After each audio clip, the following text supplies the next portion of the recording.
Hello everyone, welcome back to my channel. This is going to be another nickel hunt and album fill episode. It's been 15 or 16 days since the last episode, so I figured it's time to get one done. This will be episode number 37, box number 58.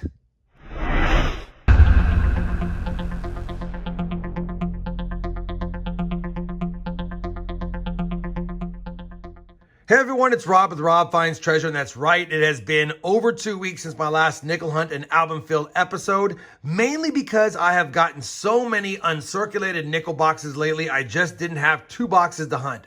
Well, I still don't have 2 boxes to hunt, and I am picking up a couple here in the next couple of days, but this box has been sitting for about 10 days now in my collection, and I want to get through it. Hopefully we find some goodies in this 1-box hunt. Now, because it's a 1-box hunt, I will be showing all of my 50s, 40s, and earlier finds, and hoping we get some silver. Now, I want to remind everyone that if you haven't watched my first 57 episodes or missed any of them, I always have a link to the playlist for this series linked down below, as well as a convenient link posted up here. Now, for those caught up, you'll remember that we are just missing 1 nickel now in this nickel hunt and fill series, just the 1950D key date. Now, I say just, it's going to be tough to find this one. If we find it here, the series is over. That'll be awesome. If we don't, then the next order of business is to continue to find upgrades. We definitely could use some upgrades in the Silver War nickel years, as well as some of the early 40s and even some of the early to mid 50 years. So anything that's nice that we can upgrade would be a win from 1 box. Now, that being said, I don't know how long it's going to take to find that 50D. I have made mention in other videos that I believe on my first full nickel album, it took me north of 100 boxes. Obviously, at box 58, it'd be nice to find it now, but if not, we're going to continue this series. And at worst case is, even if we don't get goodies for the album, we still get to have a fun nickel hunt and maybe get some Silver War nickels for the jar, maybe a Buffalo nickel or 2, or possibly score our next V nickel, because it's been a while for one of those. Now, you guys know the drill. I am going to be using my Nickel Coin Hunts mat for this episode. I always have links to all my coin roll hunting mats down below, and I'll even put a convenient link to it up here if you'd like to check it out. Now, I've already popped the top of this nickel box to make sure it wasn't uncirculated, and it is not. It is circulated nickels, so we do have a hunt. Think I've talked long enough. We're going to start cracking right into rolls right away and see if we get some goodies for the collection. Our first early Jefferson find comes in roll number 1. It's just a 1959, and it is a 1959D, but like I said earlier, we're going to show all of the pre-60s finds, and if we find any varieties in the 60s, we'll show those as well. We're on the board, 1 find, first roll. Roll number 4, early Jefferson number 2, a 1941 Philadelphia. Same roll, few coins later, we scored a 1958 Jefferson nickel, minted from Denver. Roll number 11, we have another early Jefferson, and this one's actually a 1951, so hopefully there's an S mint mark. It would make it a semi-key date. And I believe that's going to be a Denver mint mark, and it is. Now, the 51 Denver does fetch more value in higher grades, but this one obviously is not in higher grade. Still a nice find in the box. Gives me hope that we have a 50D because it's only 1 year off. Probably not going to be the case, but nice seeing a 51D. Well, we just cracked into roll number 13, and it's something promising at least. Definitely has that war nickel edge look to it. Hopefully it is a Silver War nickel. And I think there is a mint mark. It has some, yeah, we've got an S right there, and that's just some damage left and right of it. But definitely a San Francisco minted Silver War nickel, and it is from 1945. So 1945 S, obviously we don't need it, and I doubt that's going to be an upgrader. It's pretty toasty, but it's silver nonetheless, and we got it in roll 13 with still 37 rolls left. Roll number 20, yet another 1951. Second of the box. First one was Denver, and this one's also Denver. 2 51Ds, no 50D yet. We're on roll 23, and I'm pretty excited because at first I thought I might have a war nickel, and I checked this one, and I realized it wasn't one. But as I flattened them out, I did notice what I see as the head of a buffalo. So we're gonna have a buffalo nickel in this roll no matter what. And it's gonna be it's got a mint mark. Is that a Denver mint mark on that one? It is a Denver mint mark. So we do have a Denver minted buffalo nickel. Be nice if it's a better date. Let's see if we even have a date. And we do.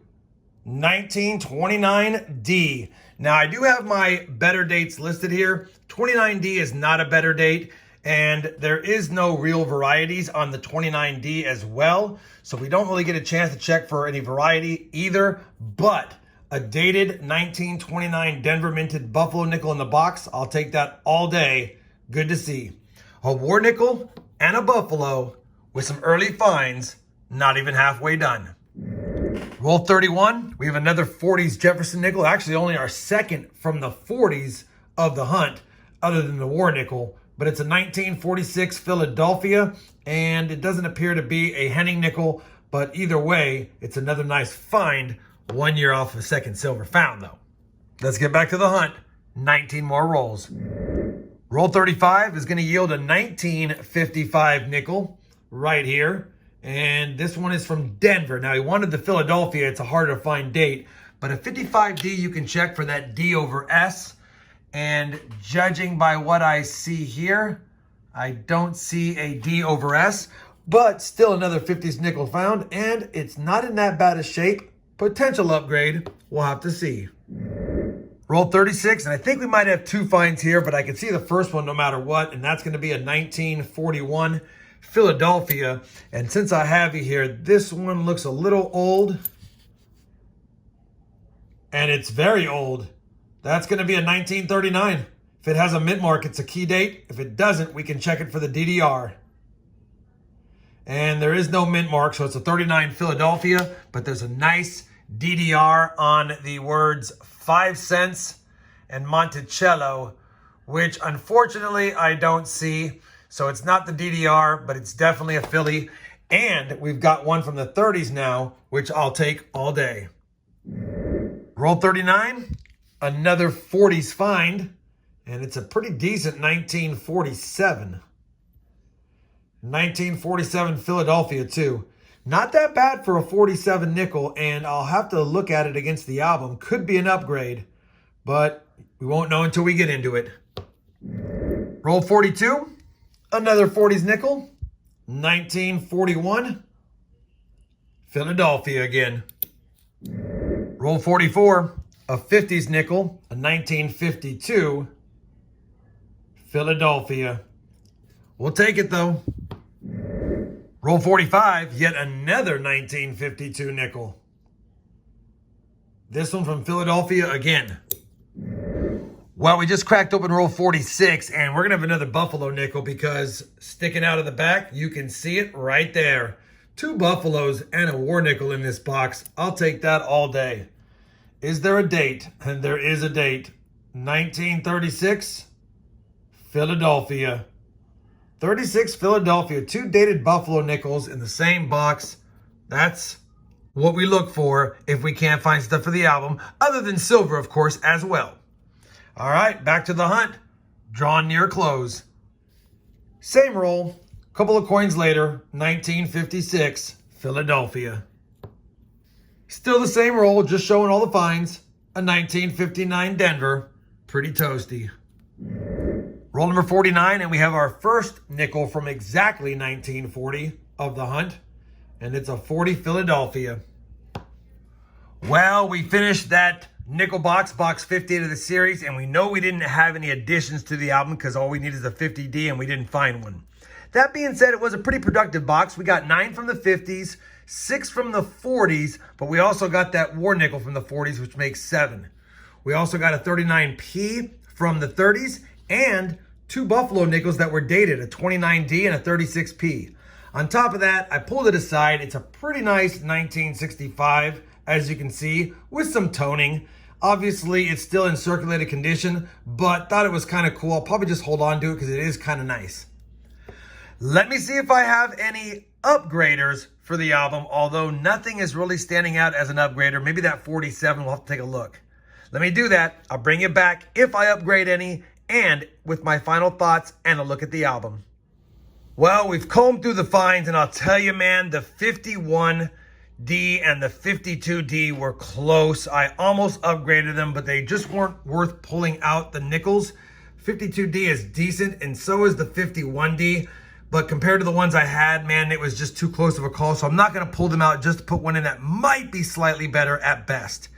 I will tell you, it was a close call in the 47 as well. The one on the left is the one we had in the book. I've checked the reverses. That's the newer one. A little more luster, less grime on it, maybe a better strike. Also no scratch on the collar like there isn't on this one. So I'm probably going to upgrade this 47P only because it is a nicer example, which will give us one upgrade for the album. It's getting tougher and tougher, like I've said in the previous videos, to get any upgrades or additions because we're down to one addition. And unless it's a fantastic example, it's not worth pulling out the nickel and subjecting the hole that it fits into of getting worn and having the nickel be loose in there. Either way, we're one away. We got an upgrade. We got 2 Buffaloes and a silver war nickel. That makes me happy. Hopefully you guys enjoyed this 1-box nickel hunt. If you did, I'd appreciate a thumbs up. And as always, everyone, happy hunting, and thanks for watching.